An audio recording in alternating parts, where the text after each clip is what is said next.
Olá, amigos telespectadores do programa Joaquim Alessi, e na edição de hoje nós temos várias entrevistas, várias reportagens muito interessantes que eu tenho certeza vão ser de extrema utilidade para cada um de vocês telespectadores. Nos primeiros blocos a gente mostra a festa da Associação Paulista de Medicina Regional São Bernardo do Campo e Diadema, em comemoração ao Dia do Médico, que foi agora em 18 de outubro. A festa foi na sexta-feira, dia 16 de outubro, no Buffet Piazza de Marque, uma festa maravilhosa, onde vários médicos foram homenageados, entre eles o doutor Fulvio Nicolau Bechelli, filho ortopedista, que recebeu o diploma, recebeu o troféu pelo amor à medicina.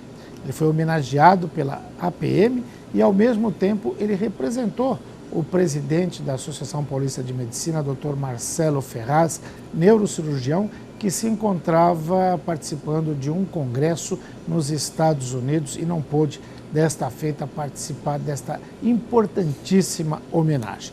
Também nesta solenidade, representou o Conselho Regional de Medicina do Estado de São Paulo, o seu membro, o Dr. Desirê Carlos Calegari, superintendente do Hospital Estadual Mário Covas, ex-presidente do CRM em São Paulo, que entregou o diploma e a medalha a médicos com mais de 50 anos de formados e que nunca sofreram nenhum processo, nenhuma advertência, nada do Conselho Regional de Medicina.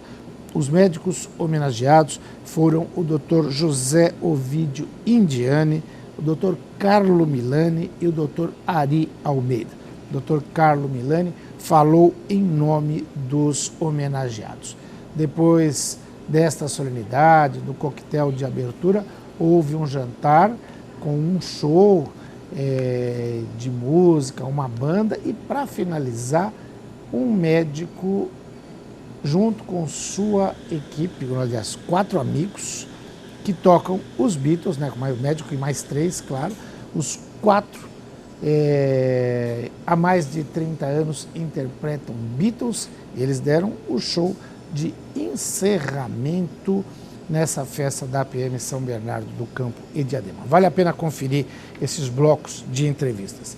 Ainda no programa de hoje, a gente conversou com o prefeito de Rio Grande da Serra e presidente do consórcio intermunicipal do ABCD, o prefeito Gabriel Maranhão, do PSDB, junto com os outros 5 prefeitos que integram o comando do consórcio. Eles receberam o ministro das Cidades, Gilberto Kassab, que também concedeu uma entrevista exclusiva ao programa, falando de investimentos na região. São dados interessantíssimos, são mais de 5 bilhões de reais em investimentos e vale a pena todos os moradores das 7 cidades conferirem essas informações. Já no sábado pela manhã, no dia 17, nós estivemos acompanhando a inauguração do Booster, é uma bomba que joga água mais forte ali para o pessoal do Jardim Las Vegas e do Primavera. Eu conversei com o diretor superintendente do Semasa, o engenheiro Sebastião Ney Vaz Júnior, e com o prefeito Carlos Grana, que falaram não só desse tema, da inauguração do Booster, falaram também de rodízio de água, falaram de educação, ou seja, tem muita informação importante no programa de hoje. Por isso, eu convido vocês a assistirem esse programa que começa logo depois do intervalo comercial. Até já!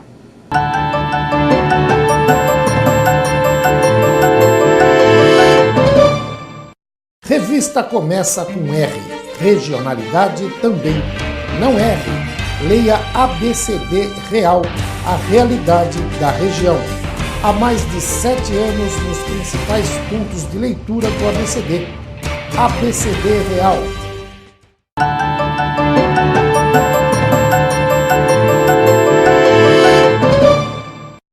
Olá, amigos telespectadores do programa Joaquim Alessi, e hoje nós cobrimos aqui uma solenidade das mais importantes em comemoração pelo Dia do Médico, que é em 18 de outubro, a Associação Paulista de Medicina, subseção de São Bernardo do Campo e Diadema, promove um jantar, uma confraternização entre os profissionais da medicina. Vai ser entregue o troféu Amor à Medicina, também entregues 3 troféus a 3 profissionais com mais de 50 anos de formado. Para falar sobre o Dia do Médico, para falar sobre a profissão do médico hoje no Brasil, eu tenho a honra e a satisfação de conversar com o Dr. Desirê César Calegari, membro do Conselho Regional de Medicina do Estado de São Paulo, superintendente do Hospital Estadual Mário Covas. Dr. Desirê, primeiro, obrigado por me conceder mais essa entrevista. Eu que agradeço, Joaquim. Você ser muito presente nos eventos todos e é com grande satisfação que a gente retorna a conversar. O que nós estamos aqui fazendo hoje, em conjunto com a Associação Paulista de Medicina Regional São Bernardo do Campo e o Conselho Regional de Medicina do Estado de São Paulo, é a entrega da medalha de mérito aos médicos que completam 50 anos de atividade médica, sem nenhuma consideração de processo, sem nenhuma, com uma ilibada conduta. Esse é o requisito básico. Então são médicos que completam 50 anos de carreira e que recebem uma homenagem justa do Conselho Regional de Medicina, né? O Dia do Médico é comemorado no dia 18 de outubro de todos os anos.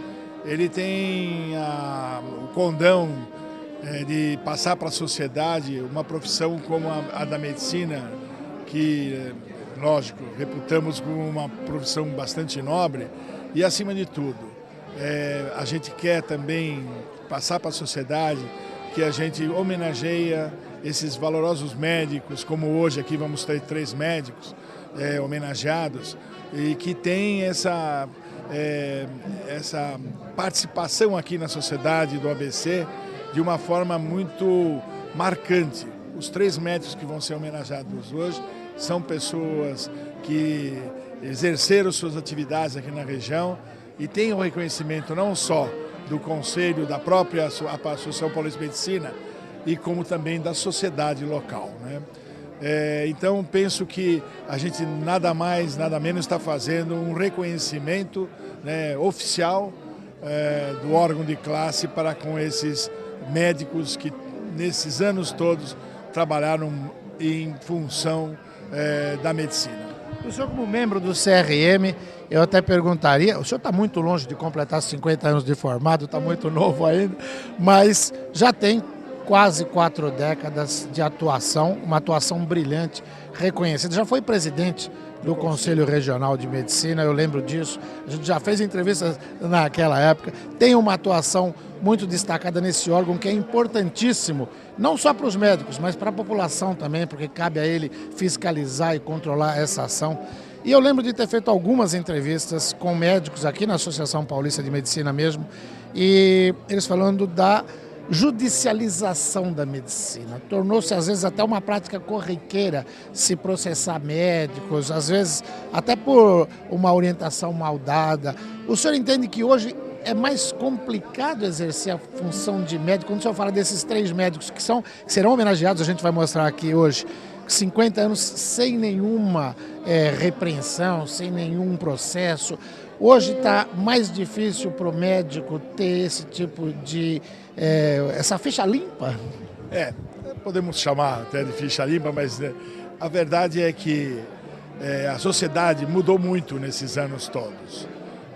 Há uma cobrança da sociedade e a gente tem insistido, quando faz a entrega de carteira dos médicos novos, da relação médico-paciente. Ela tem que ser uma relação muito transparente, tem que ser uma relação de humanidade, ou seja, o médico hoje ele tem que estar atento a tudo, né? Muitas vezes é melhor dizer a verdade ao paciente e ganhar a confiança dele do que tentar camuflar alguma coisa. Eu nesses anos todos que eu estou à frente do conselho, eu percebo que quando um paciente é bem tratado, ele, embora o médico possa até errar, ele vai saber perdoar por conta da maneira como o médico o trata. Então a relação médico-paciente para mim é primordial no sentido até de evitar denúncias, né?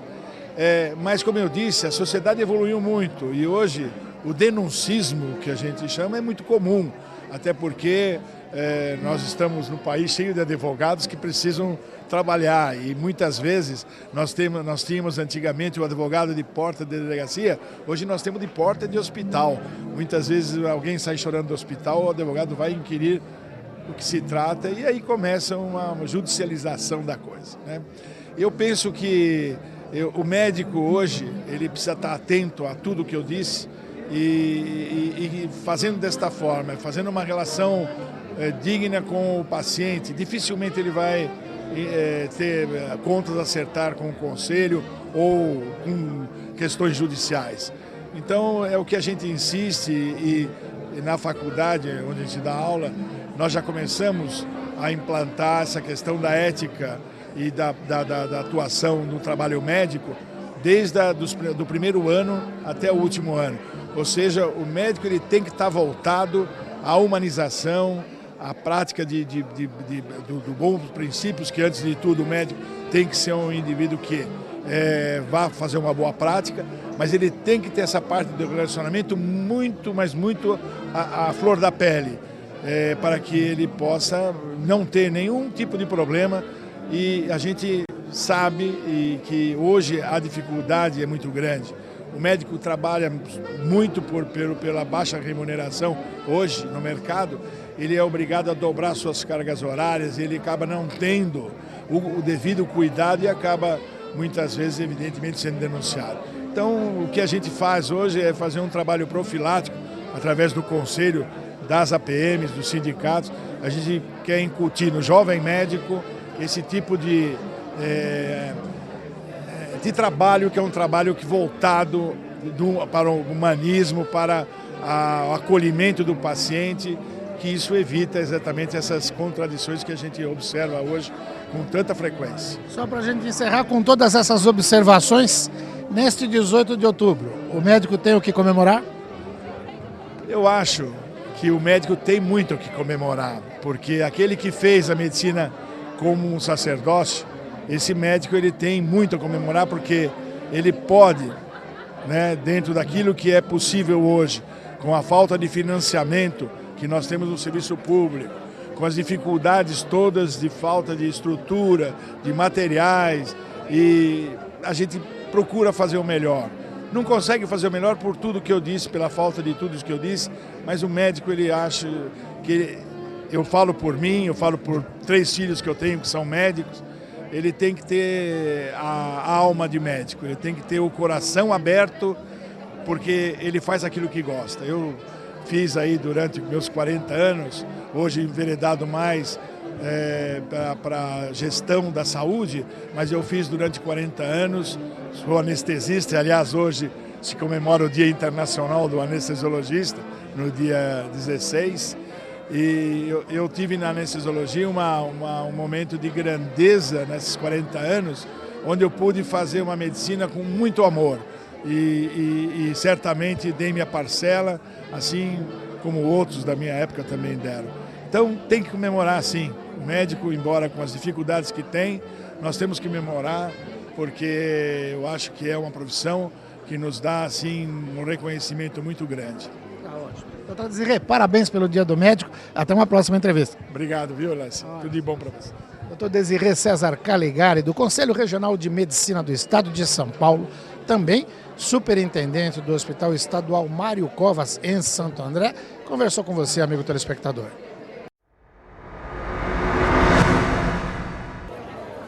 O nosso artista de arte dá as introduções.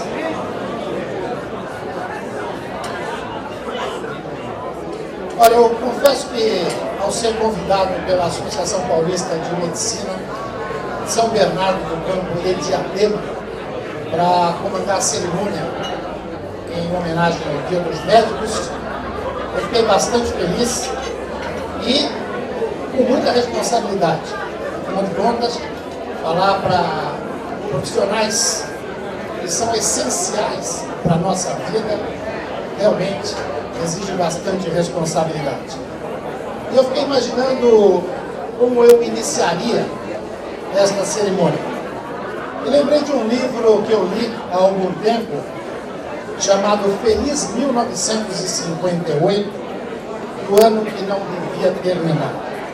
É um livro do meu amigo Joaquim Ferreira dos Santos, lançado pela editora Record, onde ele conta a delícia de ser brasileiro naquele final sorridente dos anos de 1950. O Brasil foi campeão do mundo pela primeira vez em 1958. João Gilberto lançou 78 rotações com Chega de Saudade e deu o arremate final à Bossa Nova. JK botou nas ruas o DKV Vermag, o primeiro carro com 50% das peças produzidas aqui no Brasil. Tudo deu certo. O autor entrevistou personagens daquele ano, mergulhou nos arquivos de O Cruzeiro, ouviu fitas da Rádio Nacional e trouxe um perfil do período mais exuberante das nossas vidas no século passado. O cinema novo começava a produzir, mas a chanchada ainda demonstrava vigor com seus 17 filmes. José Celso Martinez Corrêa, meu amigo Zé Celso, inaugurava a vanguarda do teatro oficina, mas o teatro brasileiro de comédias, o clássico TBC, continuava em cena.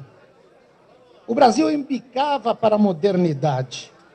Oscar Niemeyer traçava Brasília. O Jornal do Brasil realizava sua reforma gráfica, mas convivia sem conflitos com o passado. Ao contrário de 1968, quando o pau quebrou e o ano não terminou, como escreveu outro amigo, Zuenir Ventura, 58 foi um ano tão harmonioso que não devia terminar nunca. Adalgisa Colombo sagrou-se Miss Brasil, revolucionando uns conceitos de beleza que dominariam as mulheres dos anos 60. Nas ruas do Rio de Janeiro, além das novidades da indústria automobilística nacional, o charme de uma cidade que vivia os últimos dias de capital federal. Carmen Mairic Veiga lembra os jantares à luz de vela no Country Club. Maria Esther Bueno conquistava Wimbledon. Gabriela Cravo e Canela era lançada por Jorge Amado. E o Cacareco Rinoceronte era eleito vereador em São Paulo. Agora todos vocês devem estar se perguntando por que eu estou citando tantos dados de 1958. Porque tem dois dados mais importantes ainda, pelo menos para mim. O primeiro é que eu nasci em 58. O segundo é que nasceu a Associação Paulista de Medicina de São Bernardo do Campo e Diadema em 1958. Corria o mês de abril, e o doutor Enzo Ferrari, que está aqui, não vai me deixar mentir sozinho. Doutor Enzo Ferrari, o Eduardo Ferrari Neto, Eugênio Takeshita, Manuel Luiz Alves, Hugo Reiten, Gabriel Nicolau, Paulo Meloni, Humberto Porrino, Benedito Batista da Luz, Atílio Santucci, Ramiro Stelmach se reuniram. E exatamente no dia 25 de novembro de 58, estava criada a Sociedade Médica de São Bernardo do Campo. Em 1995, ela passou a chamar-se Associação Paulista de Medicina São Bernardo do Campo e Diadema. E hoje, graças a Deus, nós estamos aqui reunidos para comemorar estes 57 anos e o Dia do Médico, dia 18 de outubro. Por isso, é mais do que motivo para a gente brindar.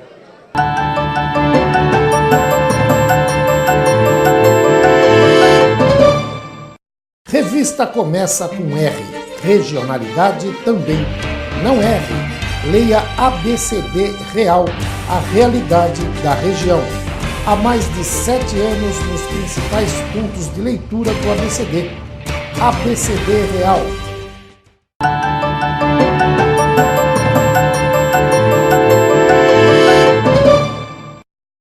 Muito bem, amigos telespectadores do programa Joaquim Alessi, a gente continua cobrindo esta solenidade em homenagem pelo Dia do Médico e agora eu tenho a honra e a satisfação de conversar com o Dr. Fulvio Nicolau Bekele Filho, que foi homenageado com o troféu Amor pela Medicina. É muita emoção receber um troféu como esse e com um nome tão bonito, num momento em que se fala muito da profissão do médico, né, Dr. Fulvio? É verdade, Joaquim. Eu acho que a nossa profissão está, infelizmente, vivendo uma crise grave, política e moral. Nós temos que trabalhar sempre da melhor maneira possível, mostrar o nosso trabalho, carinho, atenção aos nossos pacientes e reconquistar a atenção dos nossos doentes, reconquistar a sociedade para a nossa classe. Afinal de contas, nós dependemos dos pacientes e eles de nós. Certo. Agora, o senhor também representou nessa cerimônia o presidente da Associação Paulista de Medicina São Bernardo do Campo, né, que está em viagem, o Dr. Marcelo Ferraz, está em viagem de congresso, a trabalho nos Estados Unidos, fez um pronunciamento importante em cima dessa linha de atuação. Agora, a APM São Bernardo vem dando mostras de vitalidade, promovendo atividades, promovendo discussões, promovendo encontros de médicos para debater constantemente esse quadro, né? Joaquim, eu acho que essa é a nossa função também. Não só zelar pelo médico, oferecer momentos de lazer ao médico, mas sim defendê-lo quando ele está sendo subjugado, levantar a classe médica a se unir e lutar pelos nossos interesses. Nós somos muitos em São Bernardo e em todo o país e merecemos ser tratados com respeito também, não só pelo governo, mas por toda a sociedade. Então, nós debatemos sempre, abrimos fóruns especiais, chamamos o sindicato, as sociedades de especialidade e que usem a nossa casa, a nossa sede em São Bernardo do Campo e fomos os pioneiros novamente no movimento de honorários. Temos recentemente um movimento de honorários que está andando. Temos colegas de outros estados, Rio de Janeiro, Santa Catarina, associados à Sociedade Brasileira de Coluna, trabalhando e ganhando, tendo vitórias aos convênios pela melhoria dos honorários médicos. Eu acho que a nossa função também é essa. Eu vi que o senhor citou e ficou bastante emocionado, né, ao falar dos 3 homenageados, médicos com 50 ou mais anos de formados, Dr. José Ovidio Indiani, Dr. Carlo Milani, Dr. Ari Almeida, né? E foi uma emoção especial, não? Sempre é. E na nossa profissão existe ainda o sacerdócio do médico. E ninguém sabe tudo, nós aprendemos a cada dia. Então aprendemos muito com eles, que têm muito mais tempo de formados que nós. A experiência deles é valiosíssima. E é muito bom, eu tenho a oportunidade de sentar com eles, com o Dr. Carlo, o Dr. Joy, de almoçar com eles, de trocar ideia, de aproveitar essa experiência que eles já tiveram, não só de problemas políticos que houveram, mas experiência da própria categoria, experiência de trocar casos clínicos com eles, experiência clínica, isso é fundamental, isso não existe nos livros. E é muito gostoso poder estar aqui hoje presenciando essa homenagem, que um dia eu vou chegar nessa fase também. Vai demorar um pouquinho, mas... Eu falava até com o Dr. Desirê Calegari, que é do CRM, foi presidente do CRM, e ele me contava nessa entrevista, falou também aqui no seu pronunciamento, da importância dessa medalha e desse diploma a esses médicos com 50 anos de formado, porque eles nunca sofreram um processo, uma advertência do Conselho.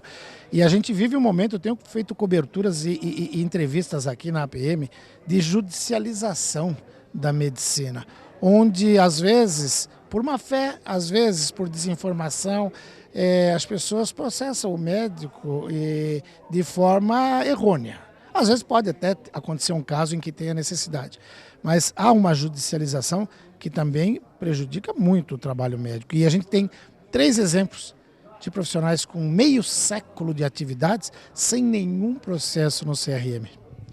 Pois é, Joaquim, eu acho que isso é não só a competência de cada um deles, mas sim a maneira como olharam para o próximo, olharam principalmente para o seu paciente. Hoje nós vivemos aí, graças a Deus, não é a grande maioria vive em pronto-socorros que estão mal preparados, sem as menores condições de trabalho. Isso leva a um estresse muito grande, filas de atendimento, geram que não existe um momento de tranquilidade, o relacionamento para se fazer uma consulta, para se ouvir o paciente, o doente, deixar que ele exponha a situação dele.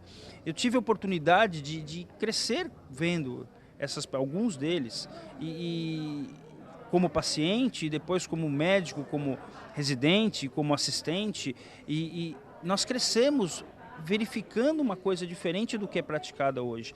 Isso é fundamental. Então, quando há um bom entendimento entre o médico e o paciente, quando há verdade, a sinceridade, há o carinho, não existe erro, não existe dúvida, não existe desconfiança por parte de ninguém.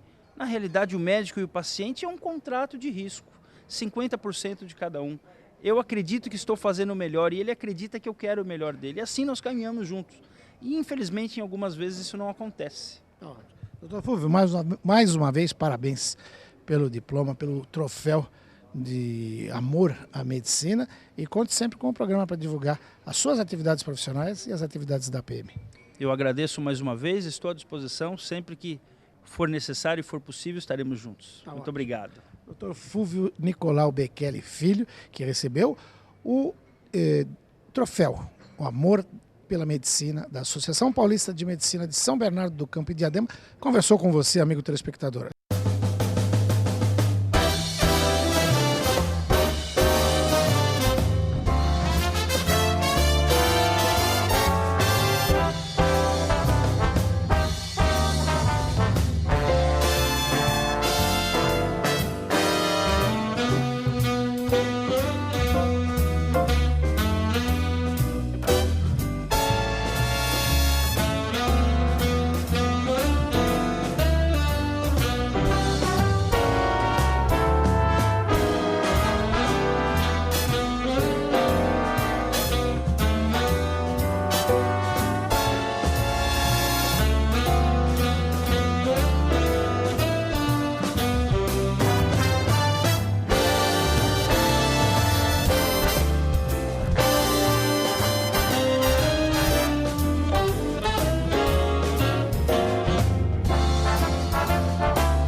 Revista começa com R.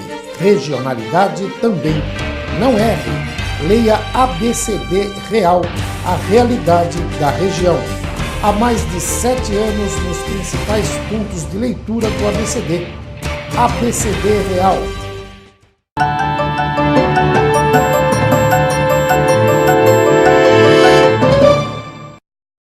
Muito bem, amigos telespectadores do programa Joaquim Alessi, hoje a gente cobre uma reunião do consórcio intermunicipal do Grande ABC com o ministro das Cidades, Gilberto Kassab, e agora eu tenho a honra e a satisfação de conversar com o presidente do consórcio, o prefeito de Rio Grande da Serra, Gabriel Maranhão. Prefeito, se o senhor pudesse resumir esse encontro com o ministro, ele teve mais aspectos positivos, negativos. Eu sei que existem várias pendências aí em andamento, em negociação com o Ministério. Como é que o senhor avalia esse encontro? Não, primeiro agradecer a vinda do ministro, um ministro que ocupa uma pasta muito importante na nossa nação, e eu gosto de brincar, dizer que eu acho que o ministro está morando aqui no ABC, porque todas as vezes que a gente pediu a vinda dele aqui, ele sempre teve prestativo, vem com a equipe técnica junto, veio com os 4 secretários da pasta e foi muito produtiva porque, sem dúvida nenhuma, o maior interesse nosso nessa reunião era tratar, de fato, dos desembolsos, do cronograma de todas as obras que estão atreladas ao Ministério das Cidades. E a gente está passando, sem dúvida nenhuma, esse momento de muita ansiedade devido à situação econômica que o nosso país vem passando e eu quero aqui agradecer e dizer da felicidade que foi para mim essa reunião, que foi uma reunião muito produtiva e que dia 26 agora vamos aprofundar a discussão de cada prefeitura e do consórcio no intuito que a gente possa rever os cronogramas e que a gente possa estar tendo uma paz de espírito e uma certeza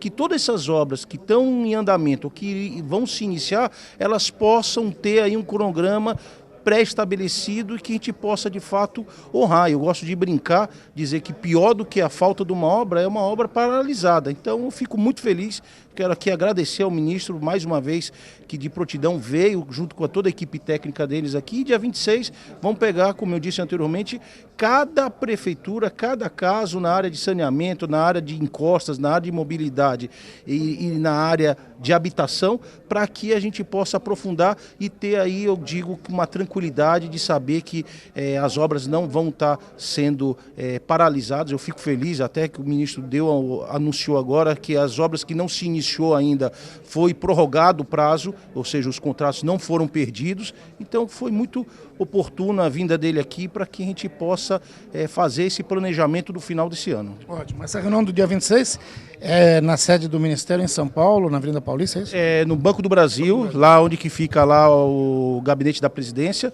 com o diretor executivo, Elton, com os 4 secretários da pasta, né, conforme eu falei anteriormente, e que a gente vai poder, entregamos hoje um ofício ao ministro com todas as pendências de cada cidade e que na próxima reunião a gente já vai estar indo, eu acredito que vai ser mais produtivo ainda, porque a gente vai pontuar todas as peculiaridades de cada contrato. E essas pendências é que somam aproximadamente R$1 bilhão, é isso? Esse R$1 bilhão é o projeto de mobilidade, né? Todo o projeto de mobilidade do ABC. Eu fico feliz porque a nossa, lá Rio Grande da Serra, que está lá na área periférica do Grande ABC, estamos lá em ritmos acelerados, mas da importância, foi falado para o ministro, inclusive, da importância que é a gente tratar de cada cidade, porque não adianta fazer só a minha cidade se a cidade seguinte também não tiver essa intervenção, porque fica um projeto com descompasso, porque não adianta eu alargar a minha avenida se a próxima cidade não fizer o mesmo, não vai ter sentido. Então 1 bi para mobilidade, para o resto dá também uma ideia? Não tenho alguma coisa em torno, acredito, de 5 bilhões, fiquei muito feliz e vi pelos números, eu que sou engenheiro, a importância que a nossa região tem. Foi investido de 2003 até hoje, aqui na região do ABC, 12 bilhões. Então o ABC é vanguarda, o ABC realmente é referência, o consórcio intermunicipal, que foi o primeiro consórcio criado no país, eu sei da importância política que tem para todo o país e o nosso desejo é esse. Vamos estar segunda-feira reunindo aí na região metropolitana com os 39 municípios da Grande São Paulo, que o nosso desejo é realmente provocar isso, provocar para que faça com que o Congresso Nacional aprove aí as medidas necessárias para fazer o Brasil andar, fazer o Brasil continuar os investimentos. Acho que esse é o nosso desejo. E para que o telespectador tenha ideia do que é 5 bilhões, porque às vezes a gente fala 5 bilhões, não sabe mensurar isso. É o orçamento de São Bernardo do Campo total para o próximo ano. A previsão é 5,1 bilhões, o prefeito Luiz Marinho acabou de entregar na Câmara nesta quarta-feira, ou seja, é muito dinheiro, dá para fazer bastante coisa, né? E 5 bilhões em São Bernardo não está incluso investimento, custeio e investimento. Esse a gente está falando só de investimentos. Sem dúvida nenhuma, é um grande recurso que a gente espera, de fato, que saia do papel. Falando especificamente da sua cidade de Rio Grande da Serra, que meu amigo Paulo César Ferrari, na quarta-feira, ao ser homenageado na Câmara de Santo André, falou que é o nome mais bonito de cidade que ele já conhece, Rio Grande da Serra. É um nome realmente forte, né? E eu até brinquei com ele, falei, por isso que São Bernardo ficou com o Riacho Grande, porque já tinha Rio Grande lá, eles não puderam ficar com o Rio Grande também em São Bernardo do Campo. Mas, especificamente para Rio Grande da Serra, qual seria a principal obra que se conseguiria com esses recursos? Não, e pegando um gancho aí na tua fala, eu acho que o mais bonito que Rio Grande da Serra não é o nome, são as pessoas que lá moram, toda aquela mata, as águas que nós possuímos. Eu acho que a maior riqueza, sem dúvida nenhuma, da minha cidade, volto a repetir, é a população e todas essas águas, a mata que invade as nossas casas. Falar um pouco aí do projeto de mobilidade, eu que fico feliz de ter sido a primeira cidade a estar iniciando o projeto de mobilidade, para ter uma noção da importância dessa obra, que é a maior obra já feita na minha cidade. Meu orçamento é de 60 milhões, eu sou engenheiro, gosto de dar exemplos com números, e essa obra é de 41 milhões, 60 milhões de investimento, de custeio do orçamento é essa obra que está todo vapor, que quando a gente fala em mobilidade eu até fico um pouco chateado, porque pensa só no direito de ir e vir, mas a gente tem ganhos em todas as áreas. Eu tenho ganho na área da saúde, porque minhas ambulâncias vão quebrar menos, porque eu estou asfaltando as ruas. A gente tem ganho na área da segurança, porque as viaturas da polícia vão poder trafegar com maior rapidez e com maior segurança também. Temos ganho na valorização imobiliária. A gente sabe, quando a gente faz um investimento público desse de asfalto, a gente valoriza todo o entorno, valoriza o patrimônio das pessoas, valoriza a casa. Então eu fico feliz de estar trazendo para a minha cidade esse que é o maior investimento já feito em Rio Grande da Serra, de 41 milhões, e que a gente vai ter, já está tendo ganhos em todas as áreas. Tá ótimo. Prefeito, obrigado pela entrevista, parabéns pelo trabalho aqui à frente do consórcio, à frente da Prefeitura de Rio Grande da Serra, e conte sempre com o programa para divulgar as ações do consórcio e da Prefeitura, tá? Dizer do prazer, da honra que é para mim estar aqui fazendo esse bate-papo. Sei realmente um programa que tem uma credibilidade, uma penetração muito grande no ABC. Quero sempre estar aqui próximo de vocês para poder divulgar todos os meus projetos. Tá ótimo. Obrigado, prefeito. Obrigado. Gabriel Maranhão, prefeito de Rio Grande da Serra, presidente do consórcio intermunicipal do Grande ABC. Conversou com você, amigo telespectador do programa Joaquim Alessi. Muito bem, amigos telespectadores do programa Joaquim Alessi, agora para concluir esta reportagem aqui no consórcio intermunicipal do Grande ABC, eu tenho a honra e a satisfação de conversar com o ministro Gilberto Kassab, que se reuniu com os 7 prefeitos aqui, fazendo um balanço dos investimentos em obras, investimentos pesadíssimos, e fez uma revelação que às vezes a gente vai no dia a dia noticiando e não percebe. Já são 12 bilhões e meio investidos no Grande ABC. É isso, ministro? É isso mesmo, Joaquim. 12 bilhões e 600 milhões de reais do governo federal, apenas aqui na região. É um número extraordinário, é uma parceria do governo federal com os municípios do Brasil, que nunca houve na história do país e que gerou um desenvolvimento muito grande na região, no estado, no país. Vale aqui observar e relembrar quantas intervenções acontecem aqui no campo da infraestrutura, da saúde, da educação, e esperamos continuar mantendo esses investimentos. É evidente, todos sabem, nesse momento reduzindo um pouco o volume, mas se Deus permitir, em breve retomando os patamares de um passado bastante recente de investimento aqui na região e em todo o Brasil. Eu conversava com o presidente do consórcio, o prefeito Gabriel Maranhão, de Rio Grande da Serra, e ele se mostrava bastante otimista e bastante feliz com o encontro, anunciando já a próxima reunião em São Paulo, no dia 26, onde vão ser discutidos caso a caso, e falava da importância desses recursos, que só nessa fase aqui são recursos que somam o orçamento inteiro de São Bernardo para o ano que vem, que é de 5 bilhões e 100, ou seja, para se falar em mobilidade urbana, para se falar em Minha Casa Minha Vida, tem uma série de projetos, né, ministro? É verdade, uma série de projetos, bons projetos, alguns em execução, outros prontos para serem contratados, assim que a nossa situação econômica do país e do governo federal permitir. Agora, o senhor estava conversando com os colegas, eu estava ouvindo antes da gente fazer essa gravação, e falando do Minha Casa Minha Vida 3, que é, sem dúvida, o senhor já falou isso na entrevista coletiva, o maior programa habitacional da história do planeta, não é do Brasil, do planeta. São mais de meio bilhão de unidades, é isso? Apenas para o ano que vem. Já foram contratadas 4 milhões e 100 mil unidades. Até 2017 serão entregues todas essas unidades da fase 1 e 2. E agora a fase 3 começa já contratando 565 mil unidades. Nossa, quer dizer, ou seja, em que pese toda essa conjuntura que a gente vê de dificuldade econômica, há uma luz aí no fim do túnel, o pessoal pode ficar esperançoso de que aos poucos vai se colocando o trem no caminho certo, é isso? Esse é o trabalho de todos nós brasileiros, sejam aqueles que estão na vida pública ou não, para que possamos, o mais rápido possível, superar a adversidade dessa conjuntura econômica e retomarmos investimentos, patamares importantes de desenvolvimento que tivemos no passado recente. Maravilha. Obrigado. Ministro, muito obrigado pela entrevista e até a próxima oportunidade. Obrigado. Eu, Até mais. eu que agradeço. Ótimo. Ministro Gilberto Kassab, ministro das Cidades, conversou com você, amigo telespectador do programa Joaquim Alessi.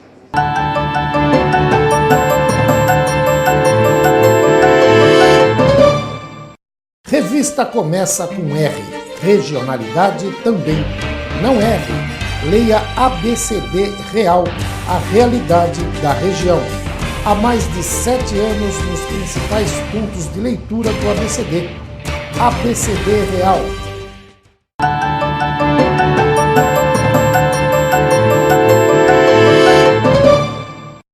A humanidade acredita que o Sol e as estrelas do céu giram em torno da Terra, todos achando que estão imóveis dentro desta bola de cristal. Mas agora nós vamos sair, Andréa, para uma grande viagem, porque tudo se move, meu amigo!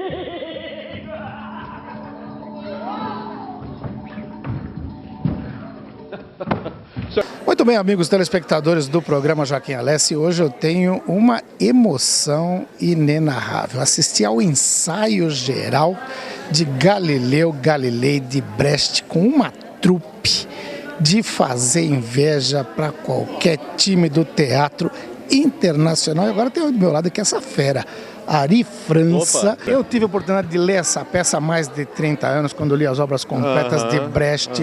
Não tinha visto a encenação e fiquei emocionado. Que trabalho fantástico. Ari, fala um pouquinho de Galileu Galilei. É uma visão toda pessoal que a nossa diretora Cibele teve e a gente criou meio que junto. A gente tinha vários workshops dividido entre vários atores, então as cenas são criadas por nós. Então por isso que elas parecem tão vivas, tão féricas, tão alegres e acho que criativas, porque veio da gente, né? Então, e contar essa história é muito boa, é muito bom, né? Poder contar essa história e poder ter esse autor como o Bertolt Brecht. Então a gente está muito contente. Agora é um texto sempre atual, sempre presente. Eu vejo que num determinado momento da peça vocês brincam com o panelaço aí, que remete para a questão política atual do Brasil. É porque, na verdade, você... Estava dizendo aí que leu Brecht, que leu... na verdade, ele reescrevia. Essa é a terceira versão dele. Ele reescrevia, ele colocava preocupações do momento que ele estava. Então, ele reescreveu na década de 50. Um pouco antes da morte, ele reescreveu para colocar as contradições, por exemplo, que ele estava vivendo ali na Alemanha Oriental, na Alemanha comunista. Porque ele passou outro perrengue lá, né? Verdade. Quer dizer, ele passava perrengue. Ele era um cara... Com a igreja... Ele passava perrengue, o Brecht passava perrengue nos Estados Unidos porque não se encaixava no American Way of Life. Passava perrengue na esquerda, com os regimes de esquerda, porque eram ditatoriais, como são.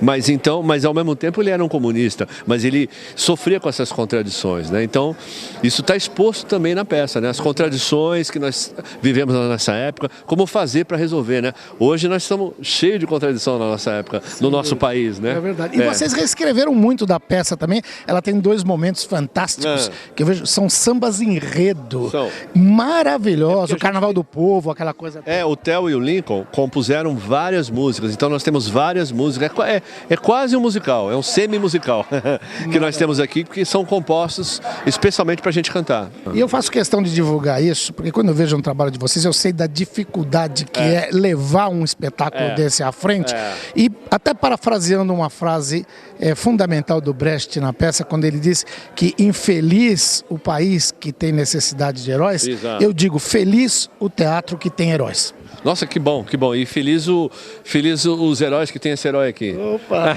legal, Ari França, parabéns. A gente vai estar aqui assistindo e divulgando mais esse espetáculo. Foi um prazer falar com você.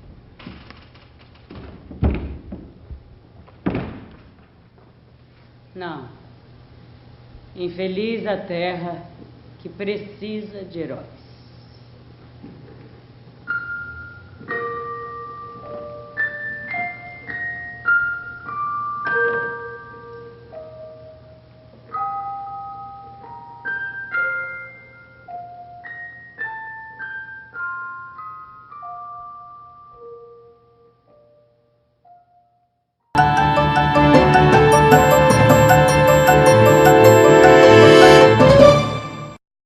lista começa com R.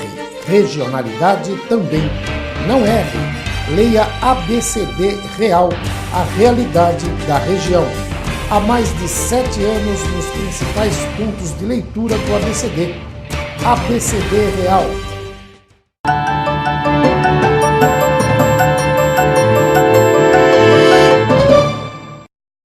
Olá, amigos telespectadores do programa Joaquim Alessi. Hoje a gente acompanha aqui no Jardim Las Vegas, em Santo André, a entrega de um equipamento importantíssimo para a qualidade da chegada de água, tanto no Las Vegas, mas principalmente no Primavera. Para falar desse equipamento, eu converso com o diretor superintendente do SEMASA, engenheiro Sebastião Ney Vaz Júnior. Ney, esse equipamento é muito importante para a população aqui, não? Esse equipamento é importante porque consegue trazer para essa parte alta da cidade a condição das pessoas que moram, geralmente nas partes altas, tem problema de pressão, né? Que o pessoal normalmente chama de não tem força a água para chegar. Então a gente está trazendo a força da água para chegar através do equipamento, que é um booster, é uma bomba, e vai melhorar muito a condição de abastecimento dessa região. Principalmente nesse momento em que o SEMASA se vê obrigado a promover uma série de manobras com interrupção e retomada do fornecimento para poder atender a toda a população, ele se faz mais necessário, né? É muito necessário porque a gente está, lembrar a todos que a gente, apesar de tudo, a gente está numa crise hídrica, né? Uma falta de água na região metropolitana no modo geral. Santo André não está diferente disso. Então esse equipamento garante um abastecimento mais contínuo na cidade, e principalmente nas regiões mais altas, como é o caso daqui, né? Nós não vamos dar condição de as pessoas terem água todos os dias, mas em vários horários, né? Mas todo dia, pelo menos, aqui terá água num determinado horário do dia. Então todo mundo já pode planejar a sua atividade durante o dia. E esse equipamento atende hoje diretamente quantas pessoas? Mais ou menos nessa região 2.000 pessoas, né? Entre Las Vegas e Jardim Primavera. O investimento foi de R$200 mil, investimento do próprio SEMASA, né?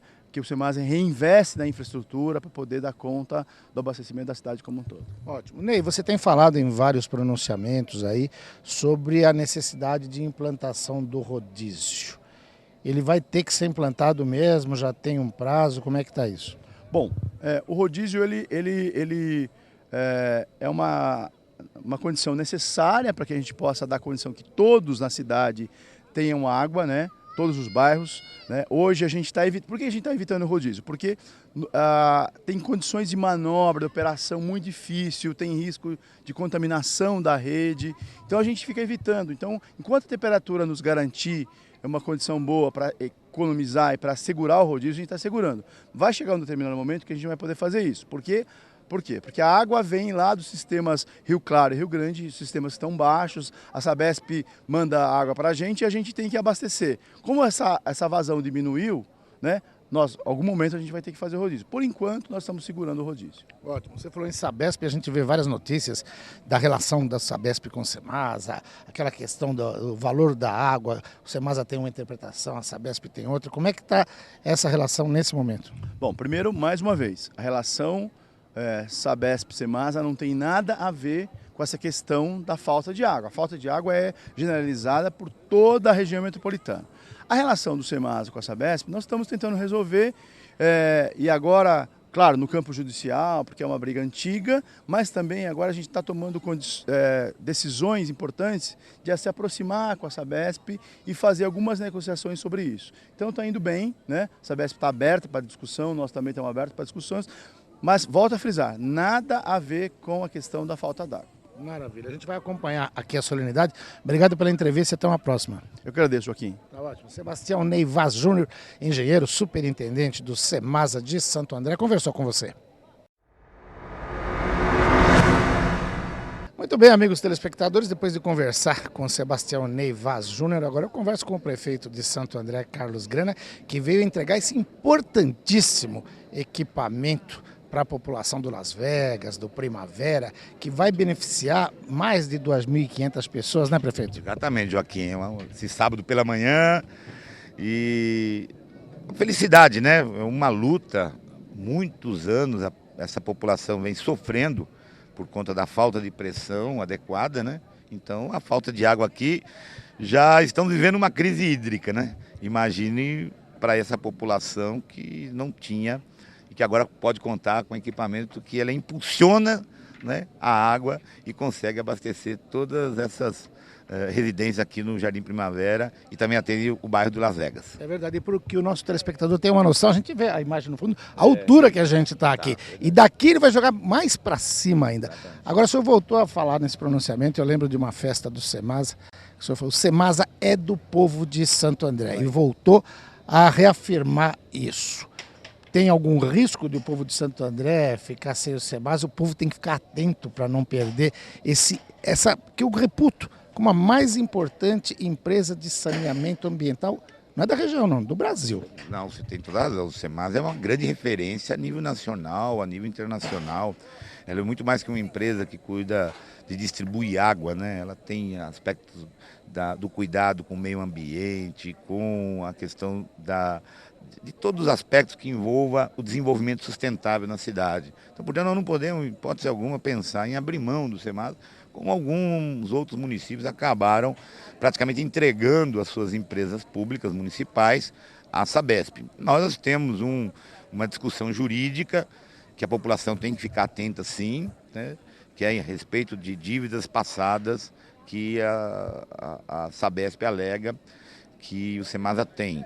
Nós estamos com um bom diálogo com o novo presidente da Sabesp e esperamos a gente chegar num ponto de equilíbrio, chegarmos no entendimento e que a gente possa ter a tranquilidade e poder o Semasa, inclusive, como agora a gente vai construir uma nova estação de tratamento do Pedroso, que vai ampliar de 5% para 25% da produção da água que é consumida aqui em Santo André. Você sabe que hoje 95% a gente tem que comprar da Sabesp. Então, por isso, a gente ganha autonomia e é melhor para a cidade, é melhor para toda a população de Santo André. Ótimo, o senhor falou também nesse pronunciamento da importância de o governo federal abrir um pouquinho as torneiras aí. O ministro, apesar de chamar Joaquim, ele está pisando na bola, o ministro Joaquim Levy, que está segurando dentro da proposta de ajuste fiscal, está atrapalhando um pouco, não só os municípios, mas a população de uma forma geral. O senhor teve uma reunião ontem no consórcio intermunicipal com o ministro da cidade, Gilberto Kassab, que aparece nesse programa, falando com exclusividade para a gente, falando dos projetos em andamento, se comprometendo. Parece que ele foi bastante positivo, né? Foi positivo. Ele pediu para a gente ter paciência no sentido de cronograma serem prorrogados, né? Mas eu acho que foi bastante importante esse pronunciamento do ministro junto aos 7 prefeitos aqui do ABC.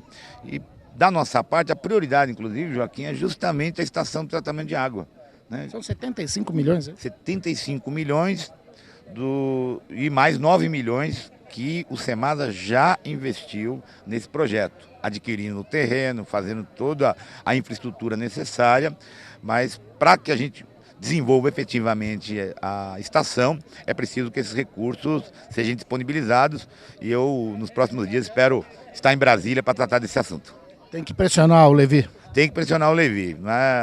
Não dá para aceitar apenas uma política econômica de cortes. Tem que ter corte, mas também tem que ter investimento. Porque é um investimento que movimenta a economia, é um investimento que faz com que a gente gere emprego, renda.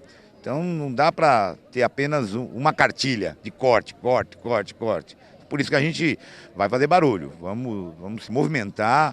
Os prefeitos do ABC estão empenhados no sentido de garantir esses recursos que já foram contratados. Nós não estamos falando de novos projetos, nós estamos falando de projetos que foram contratados e tem que efetivamente ser respeitado o compromisso que o governo federal fez com os municípios. Agora o senhor falou que antes de chegar aqui passou pela creche do Las Vegas, que foi inaugurada, uma creche maravilhosa, e disse que outras 10 estão em construção no momento em que a gente também vive não só a crise hídrica, mas também a crise da educação, falando assim, em fechamento de escolas, essa coisa toda, e a prefeitura está investindo no ensino mais do que fundamental, porque é aí que começa a formação do cidadão, é aí que começa a formação do ser humano, já no atendimento na creche, né? Não, nós temos um desafio. A creche do Milena foi entregue para a população, está em pleno funcionamento. Eu espero que até o final do ano consiga entregar mais 4 creches, para inclusive para 2016 já também entrarem em funcionamento. E ao longo de 2016, nós também vamos fazer mais 5 creches. Estão todas planejadas, estão definidas, tem cronograma, tem licitação que já foi realizada. E a gente vai poder chegar ao final de 2016 com aproximadamente a criação de 4.500 novas vagas para creche. E é importante destacar o seguinte: o governo do estado está fechando escolas. Aqui em Santo André o plano, evidentemente nós vamos lutar contra para evitar que haja esse fechamento, mas são 5 escolas. Ah, mas não poderia usar essas escolas para transformar em creche?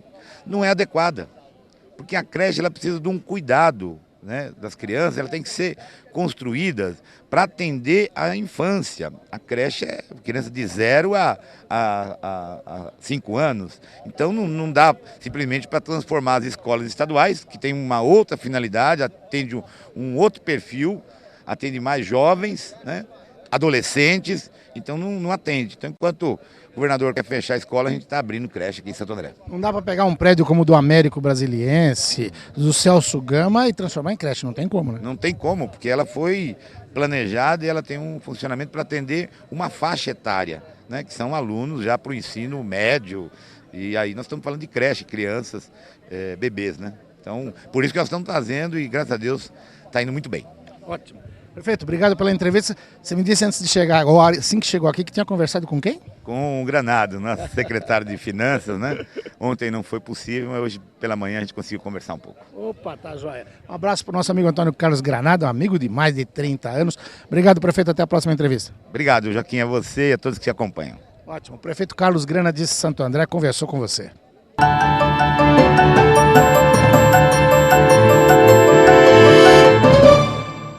Revista começa com R. Regionalidade também. Não erre. Leia ABCD Real, a realidade da região. Há mais de 7 anos nos principais pontos de leitura do ABCD. ABCD Real.